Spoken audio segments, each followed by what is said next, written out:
Hello everyone, today new topic is forms of equilibrium constant. आज हम बात करेंगे इक्विलिब्रियम कांस्टेंट की फॉर्म्स के बारे में। अमूमन हमने जो बात करनी है यहाँ पर को वो करनी है, पार्शियल प्रेशर की बात करनी है, केपी की बात करनी है, क्योंकि हम केसी की बात तो कर चुके हैं। अब यहाँ पर हम समझते हैं कि केपी होता क्या है, फिर हम बात करेंगे इनके रिलेशन के बारे में कि केपी और केसी में क्या रिलेशन होता है।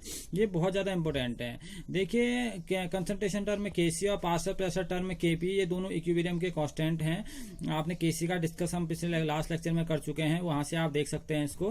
अब हम बात करेंगे पार्शियल प्रेशर केपी की बात। तो पार्शियल प्रेशर क्या है, इसको थोड़ा समझते हैं। देखिए, लिखा है the partial pressure the individual pressure exerted by the gas substance of the total pressure is called. देखिए, पार्शियल प्रेशर जो टर्म आया है वो गैसीय सब्सटेंस के लिए आया है, यानी कि आप गैसेस मॉलिक्यूल की बात करेंगे इसमें, ठीक है ना। तो यहाँ पर जहां पर वो गैस वाले टर्म आएंगे उसके लिए आप केपी को नोट करेंगे। तो यहाँ पर वो क्या कर रहा है, the individual pressure exerted by the gas substance of the total pressure is called partial pressure of the गैसीय सब्सटेंस। देखिए, अगर हम किसी गैसीय सब्सटेंस के प्रेशर की बात कर रहे हैं तो हम बात कर रहे हैं उनके पार्शियल प्रेशर की बात अगर हम कर रहे हैं तो हम क्या बात करेंगे, हम केपी की बात करेंगे। तो इंडिविजुअल के जितने भी हैं, इंडिविजुअल जितने भी हमारे पास पार्टिकल हैं, यानी कि इंडिविजुअल जितने भी हमारे सब्सटेंस हैं, उन सारे सब्सटेंसों की अगर हम बात कर रहे हैं और उनके टोटल प्रेशर की अगर हम बात बोल रहे हैं तो उसे हम बोलेंगे partial pressure of the gas.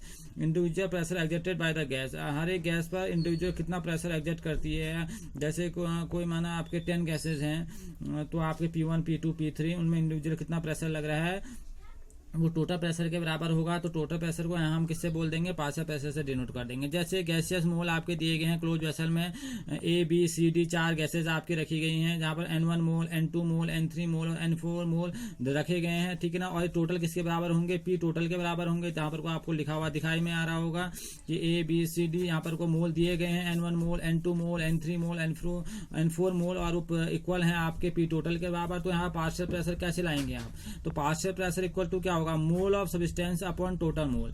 एक सब्सटेंस का मोल कितना था, डेट मीन्स ए का अगर आप निकालना चाहें तो ए का, बी का निकालना चाहें बी का, सी का निकालना चाहें सी का, डी का निकालना चाहें डी का, अपॉन हो जाएगा टोटल मोल कितने थे, इनटू हो जाएगा पी टोटल की बात यहाँ पर को आप निकाल लेंगे। तो ये होगा क्या, mole of substance upon total moles, that is called mole fraction. हम मोल फ्रैक्शन में इसको समझ चुके हैं कि मोल फ्रैक्शन में जैसे आप हर एक कंपोनेंट का निकालते हैं वैसे आप यहाँ भी निकालेंगे। अब ये कह रहे हैं, आप ये मान लीजिए कि N1 plus N2 plus N3 plus N4 चार जो आपने ली है गैसेस, वो टोटल किसके बराबर होती है, एन के बराबर होती है। तो आपने अगर पहली वाली गैस का निकालना है, अगर आप पहली वाली गैस का यहाँ पर को डिस्कस कर रहे हैं तो आप क्या कहेंगे, यहाँ पर को आपको दिख रहा होगा ये पी ए इक्वल टू क्या होगा, N1 पहली वाली गैस के निकालना है N1 upon capital N Q, क्योंकि क्या है आपका टोटल मोल्स है, इनटू क्या होगा P1। पहले के लिए निकालना है तो P1, सेकंड के लिए निकालेंगे तो वही। अब यहाँ पर को हमने एक चीज का नोट करना है, देखिए यहाँ पर को P1 नहीं, सॉरी मैंने P1 बोल दिया, P टोटल बोलेंगे आप, क्योंकि टोटल सबके लिए एक जैसा होगा ना।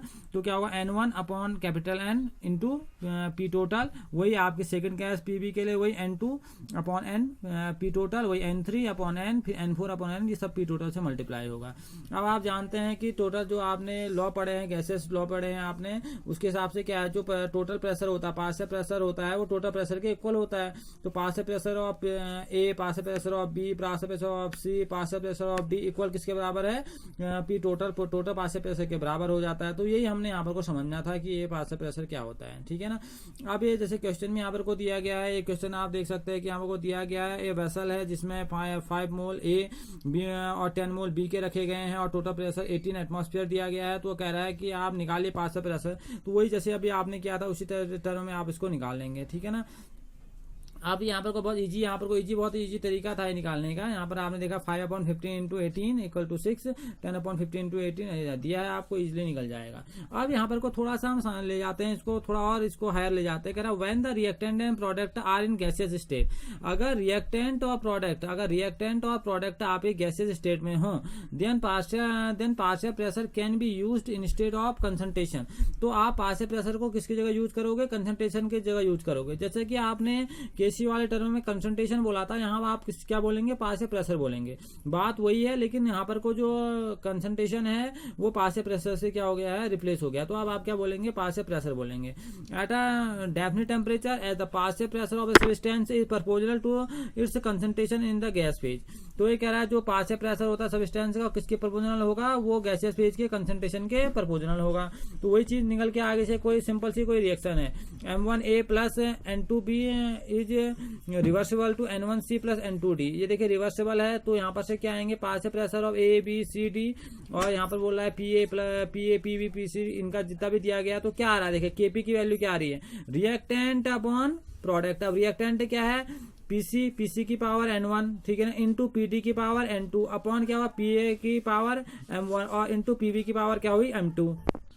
तो पार्शियल प्रेशर केपी आपका क्या हो गया, वही जैसा आपने वहाँ क्या था केसी वाले में, प्रोडक्ट अपॉन रिएक्टेंट, और जो स्टाइकोमेट्रिक कोफिशिएंट हैं वो आपके पावर में चले गए, जैसा कि आपको दिख रहा है यहाँ पर को। तो पीसी, यहाँ पर आप पीसी लगा देंगे, जहाँ पर आप कंसंट्रेशन टर्म था उसे आपने पीसी दिखा दिया, तो पीसी की पावर N1 इंटू पीडी की पावर N2 अपॉन PA की पावर M1 इंटू PB की पावर M2। बहुत सिंपल है, ये केपी की वैल्यू आ गई। ऐसे आप केपी फाइंड आउट करेंगे।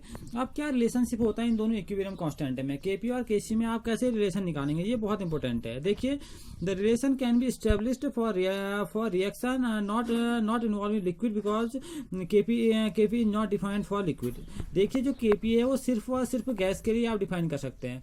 तो यहाँ बोला जो रिलेशनशिप एस्टेब्लिश होगा फॉर रिएक्शन नॉट, वो लिक्विड के लिए नहीं निकलेगा, वो आपके किसके लिए निकलेगा, वो जो निकलेगा आपका वो हम बोल सकते हैं वो आप गैसेस के लिए टर्म में बोल सकते हैं, क्योंकि यहाँ पर कुछ ने साफ बोल दिया है कि जो एस्टेब्लिश हो जाए, जो टर्म एस्टेब्लिश होता है केपी वाला, वो केपी का रिलेशनशिप वो लिक्विड के लिए नहीं होता, क्योंकि केपी लिक्विड के लिए डिफाइन नहीं है। तो कंसीडर अ रिवर्सिबल रिएक्शन, आप रिवर्सिबल रिएक्शन देख लीजिए, एक M1A plus M2B reversible N1C plus N2D। देखिए ये आपस में एक दूसरे के रिवर्सिबल हैं, आपको M1 M2 N1 N2 आपको दिख रहे हैं, ये स्टाइकोमेट्रिक कोफिशिएंट हैं। आप केसी निकालेंगे तो केसी भी आपको निकालना आता है, तो केसी क्या हो जाएगा, कंसंट्रेशन ऑफ C की पावर N1 आपको दिख रहा होगा ये बिल्कुल, और इनटू कंसंट्रेशन आपके वही टर्म D की power N2 upon reactant same.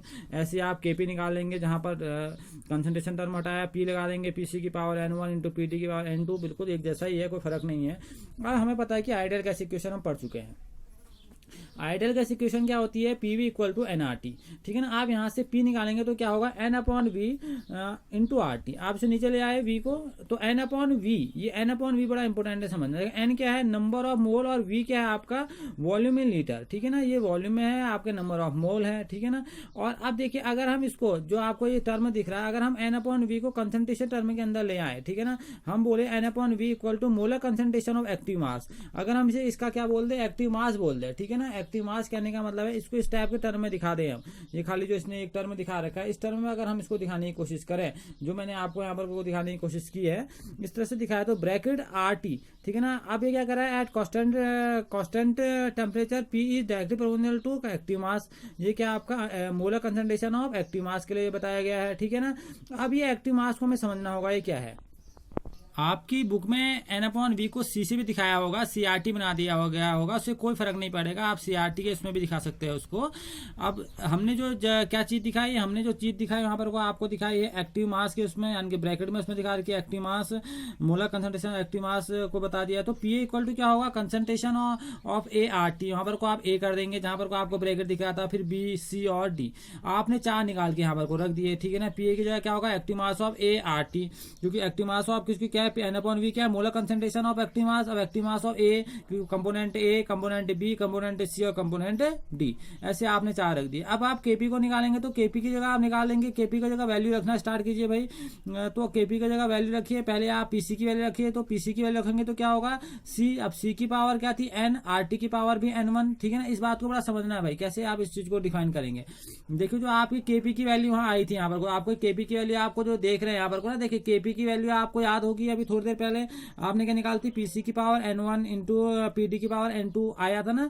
अब PC और PD थी, अब PC की जगह ये रख दीजिए, C की ये क्या concentration of C dot RT, ठीक है ना। तो यहाँ पर रख देंगे तो ये आ जाएगा D की में, ये आ जाएगा A में और B में, ये यानी कि वही PC PD और P और PB में आपने ये टर्म उठा के रख दिए। जैसे टर्म उठाए तो पावर को ऐड कर लीजिए, C और D के एक साथ ले आइए, तो क्या होगा N1 N2 और RT कॉमन हो जाएगा, क्योंकि C और D एक साथ इसलिए आएगा क्योंकि RT दोनों में है, RT कॉमन ले लिया आपने, तो RT की पावर क्या होगा, N1 प्लस N2।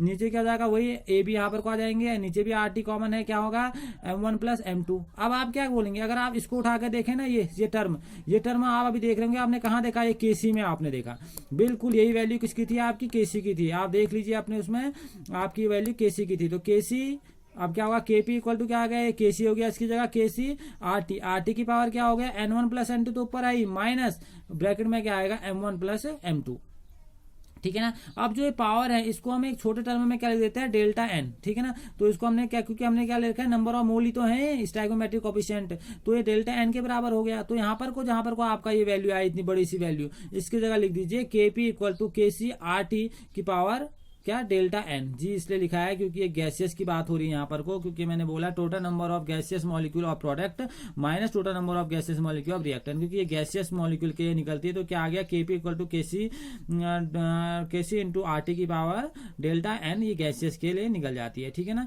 तो ये है आपका केपी और केसी के बीच में रिलेशन। अब आप इसको करिए तो बहुत ही ईजी है इसे करना, ठीक है ना। इसे बनाइए केपी और केसी में, और मैंने आपको बता दिया केपी सिर्फ गैसियस के लिए होती है, लिक्विड के लिए एप्लीकेबल नहीं है। तो अब इसको बनाइए, ये आराम से बन जाएगा। Okay, thank you.